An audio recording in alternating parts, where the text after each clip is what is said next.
सिंधिया को सम्मान मिला तो कांग्रेस छोड़ी, पायलट अपमानित होकर भी कांग्रेस पे। प्रियंका के करीबी ने सिंधिया और पायलट को लेकर किए कई बड़े खुलासे। 2018 में सिंधिया के नाम पर नहीं, कमलनाथ के नाम पर लड़ा गया था चुनाव। ज्योतिरादित्य सिंधिया और उनके समर्थकों का दावा है कि कांग्रेस ने 2018 में उनके चेहरे पर चुनाव लड़ा था। मध्य प्रदेश की जनता ने कांग्रेस को वोट सिंधिया को सीएम बनाने के लिए दिया था। सिंधिया के नाम पर वोट तो लिया गया, लेकिन जब सरकार बनी तो सीएम कमलनाथ को बना दिया गया। सरकार बनते ही कमलनाथ और सिंधिया के बीच दूरियां बढ़ने लगी थी। सिंधिया गुट के मंत्रियों का दावा था कि उन्हें कोई काम नहीं करने दिया जा रहा है, उनके मंत्रालय के फैसले खुद सीएम ले रहे हैं और जो वादे जनता से चुनाव के समय किए गए थे उन्हें भी पूरा नहीं किया जा रहा।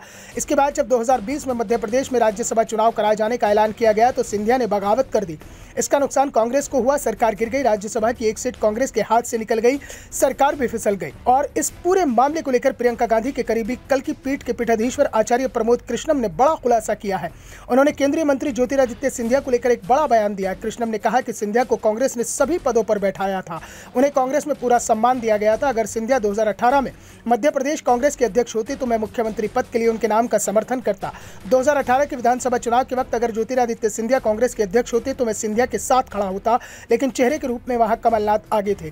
छत्तीसगढ़ में भूपेश बघेल और राजस्थान में सचिन पायलट थे। पंजाब में कैप्टन अमरिंदर सिंह थे। इससे पहले सभी प्रदेश अध्यक्ष को मुख्यमंत्री बनाया गया। सिर्फ राजस्थान में सचिन पायलट को ही मुख्यमंत्री नहीं बनाया गया। सिर्फ पायलट के साथ ही नाइंसाफी हुई है।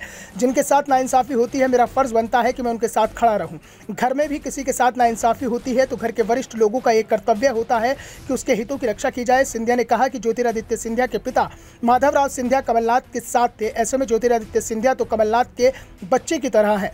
कमलनाथ ने सिंधिया को आगे बढ़ाने में मदद की थी। ज्योतिरादित्य सिंधिया जब पहली बार लोकसभा का चुनाव लड़े तो दिग्विजय और कमलनाथ ने चुनाव प्रचार की कमान अपने हाथ में ली थी। सिंधिया के साथ कांग्रेस में कुछ भी गलत नहीं हुआ है, लेकिन सचिन पायलट के बारे में कहूं तो वहां मामला अलग है। सचिन पायलट भी तो अशोक गहलोत के पिता तुल्य माने जाते हैं, लेकिन अशोक गहलोत सचिन पायलट को कभी निकम्मा तो कभी नकारा कहते हैं।